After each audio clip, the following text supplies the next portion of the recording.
SIR বা বিশেষ নিবিড় সংশোধনের নামে যে অভিযোগ আজ দেশের সর্বোচ্চ আদালতের দোরগোড়ায় পৌঁছেছে সেটি নিছক প্রশাসনিক ত্রুটি নয়, এটি সরাসরি ভোটাধিকার ও সাংবিধানিক ন্যায় বিচারের প্রশ্ন।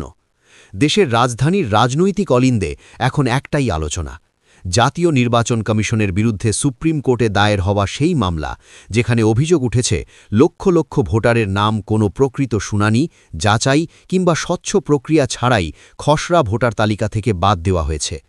এই মামলার কেন্দ্রে রয়েছে নির্বাচন কমিশনের চালু করা এসআইআর প্রক্রিয়া, যার উদ্দেশ্য বলা হয়েছিল মৃত, স্থানান্তরিত ও ভুয়ো ভোটারদের নাম বাদ দেওয়া। কিন্তু বাস্তবে যে চিত্র সামনে এসেছে তা গভীর উদ্বেগের। অভিযোগ কোনো নোটিশ ছাড়াই, বহুক্ষেত্রে কোনো শুনানি ছাড়াই এক ঝটকায় ভোটার তালিকা থেকে নাম উধাও হয়ে যাচ্ছে। প্রশ্ন উঠছে, এই প্রক্রিয়া কি সত্যিই স্বচ্ছতার জন্য, নাকি এর আড়ালে লুকিয়ে আছে ভয়ঙ্কর ডিজিটাল কারচুপি?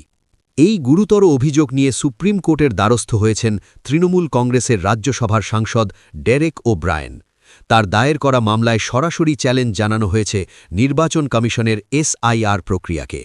আবেদন স্পষ্ট, এই সংশোধন প্রক্রিয়ার সময়সীমা অবিলম্বে বাড়াতে হবে এবং গোটা ব্যবস্থার সাংবিধানিক বৈধতা খতিয়ে দেখতে হবে।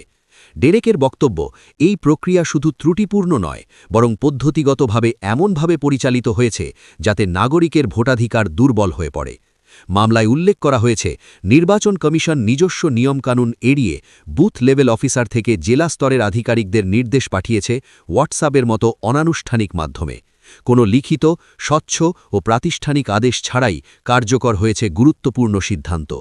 এখান থেকেই উঠে এসেছে হোয়াটসঅ্যাপ কমিশন শব্দবন্ধ, যা আগে রাজনৈতিক কটাক্ষ ছিল আর এখন সুপ্রিম কোর্টের মামলার নথির অংশ। সবচেয়ে বিস্ফোরক অভিযোগ, প্রায় ৫৮ লক্ষ ভোটারের নাম অবৈধভাবে খসড়া তালিকা থেকে বাদ দেওয়া হয়েছে। নির্বাচন কমিশনের ব্যাখ্যা, বুথে বুথে যাচাই করে মৃত, স্থানান্তরিত ও ভুয়ো ভোটারদের নাম বাদ দেওয়া হয়েছে। কিন্তু সেই ব্যাখ্যার মধ্যেই অসঙ্গতি দেখিয়ে দিয়েছে তৃণমূল কংগ্রেস। কমিশনের তালিকায় মৃত বলে চিহ্নিত ৩ জন ভোটারকে জনসভায় হাজির করে তৃণমূলের সর্বভারতীয় সাধারণ সম্পাদক অভিষেক বন্দ্যোপাধ্যায় প্রশ্ন তুলেছেন, তাহলে কমিশনের তথ্যের বিশ্বাসযোগ্যতা কোথায়? শুধু রাজনৈতিক বক্তব্য নয়, মামলার নথিতে তুলে ধরা হয়েছে আরও গভীর একটি সমস্যা।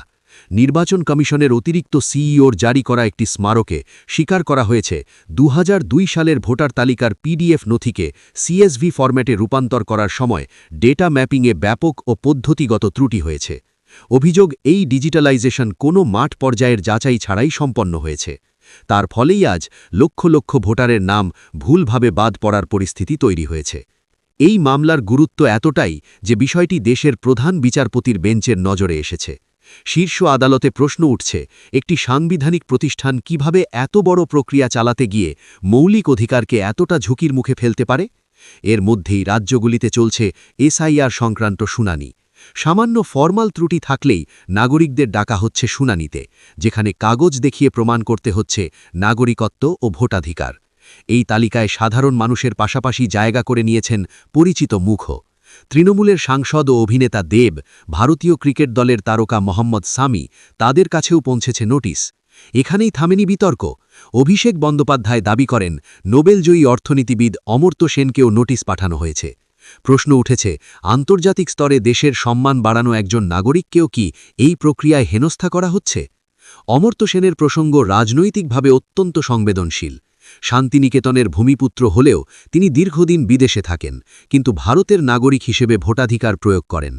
অতীতে তিনি এসআইআর প্রসঙ্গে সতর্ক করেছিলেন, যদি কিছু নির্দিষ্ট ভোটারকে বাদ দেওয়াই লক্ষ্য হয় তাহলে তা গণতন্ত্রের জন্য ভয়ঙ্কর।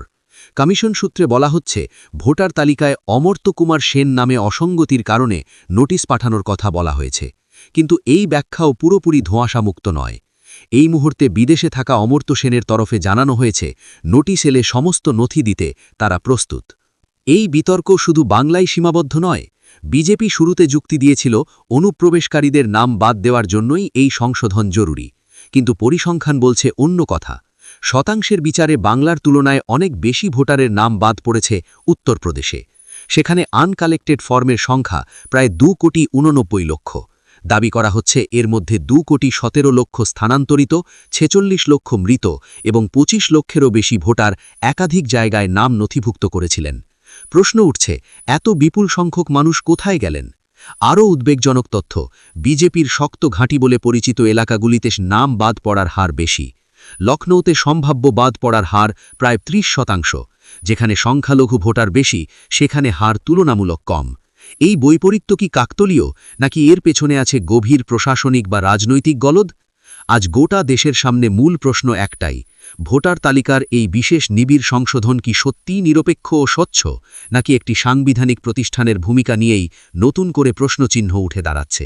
সুপ্রিম কোর্টের এই মামলার রায় শুধু একটি প্রক্রিয়ার ভবিষ্যৎ নির্ধারণ করবে না, এটি ঠিক করে দেবে দেশের গণতন্ত্রে নাগরিকের ভোটাধিকার কতটা সুরক্ষিত।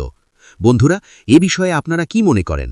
কমেন্টে অবশ্যই জানাবেন, এবং আমাদের বিশ্লেষণ ভালো লাগলে রিসার্চ বাংলা নিউজ ইউটিউব চ্যানেলটিকে সাবস্ক্রাইব করে আমাদের পাশে থাকুন। ধন্যবাদ।